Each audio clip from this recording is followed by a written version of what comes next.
सदन द्वारा मुझ पर व्यक्त किए गए विश्वास के लिए मैं सभी का आभार व्यक्त करता हूं।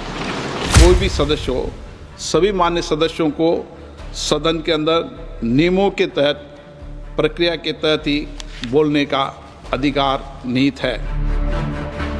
मैं इस सदन के सभी मान्य सदस्यों का हृदय से आभार व्यक्त करता हूं, चाहे उन्होंने समर्थन में अपने विचार रखे हों या आलोचना के रूप में अपने सुझाव दिए हों।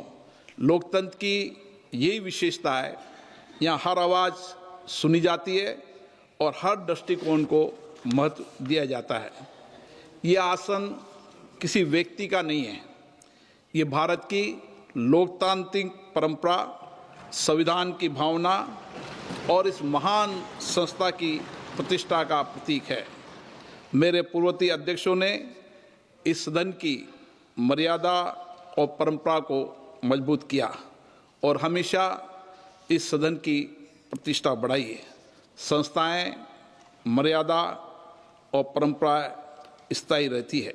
सदन द्वारा मुझ पर व्यक्त किए गए विश्वास के लिए मैं सभी का आभार व्यक्त करता हूं। मैं आपको विश्वास दिलाता हूं, इस विश्वास को अपनी जिम्मेदारी मानते हुए पूरी निष्ठा, निष्पक्षता और संवैधानिक मर्यादा के साथ निभाने का प्रयास करूंगा। कुछ माननीय सदस्यों ने कहा कि प्रतिपक्ष के नेता को बोलने से रोका जाता है, उन्हें बोलने का पर्याप्त अवसर नहीं दिया जाता है। मैंने इस पावन पीठ को स्पष्ट करना चाहता हूं, चाहे सदन में नेता हो या चाहे प्रतिपक्ष के नेता हो या कोई मंत्रीगण हो, कोई भी सदस्य हो, सभी मान्य सदस्यों को सदन के अंदर नियमों के तहत, प्रक्रिया के तहत ही बोलने का अधिकार निहित है। कुछ मान्य सदस्यों का यह भी मानना था कि प्रतिपक्ष के नेता सदन से ऊपर उठ करें किसी भी विषय पर बोल सकते हैं, ये किसी को विशेषाधिकार नहीं है। मैं स्पष्ट करना चाहता हूं, सदन के नियमों से चलता है। सदन के कार्य संचालन नियम सदन द्वारा बनाए गए हैं, न सरकार ने न प्रतिपक्ष ने। ये नियम मुझे विरासत में मिले हैं और इस सदन में सभी सदस्यों के लिए नियम समान रूप से लागू है। सदन में जब भी लोकमत के किसी विषय को, चाहे माननीय प्रधानमंत्री जी हो या माननीय मंत्रीगण हो, उनको भी अगर वक्तव्य देना होता है तो नियम 372 के तहत अध्यक्ष से पूर्व अनुमति प्राप्त करनी होती है। उसके नोटिस के बाद ही वह अपने वक्तव्य दे सकते हैं। किसी मान्य सदस्यों को नियमों से परे जाकर बोलने का विशेषाधिकार इस सदन में नहीं है। हमारे देश में लोकतांत्रिक संस्थाओं की गरिमा, मर्यादा और इसके नियमों का सम्मान की एक समृद्ध परंपरा रही है।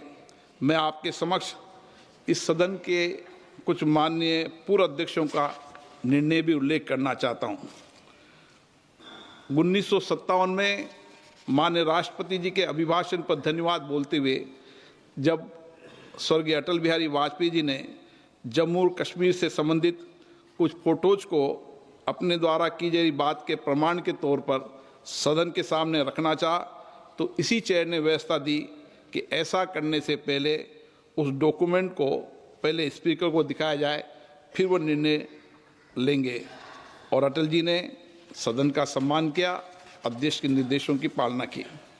1 मार्च 1958 को जब माननीय सदस्य श्रीमती रेणु चक्रवर्ती ने किसी एक गैर सरकारी दस्तावेज को सदन के पटल पर रखना चाहा, तो चेयर के द्वारा ये कहकर नामंजूर कर दिया कि स्पीकर के बिना दिखाए आप सभा पटल पर ये पत्र नहीं रख सकते। 26 मार्च 1958 को एक मान्य सदस्य श्री SM बनर्जी ने अपनी बात के समर्थन में पत्र के साथ कोई कोट करना चाहा, तो माननीय उपाध्यक्ष महोदय ने ये कहकर मना कर दिया कि ऐसा करने से पहले आपको चेयर को दिखाना जरूरी होगा।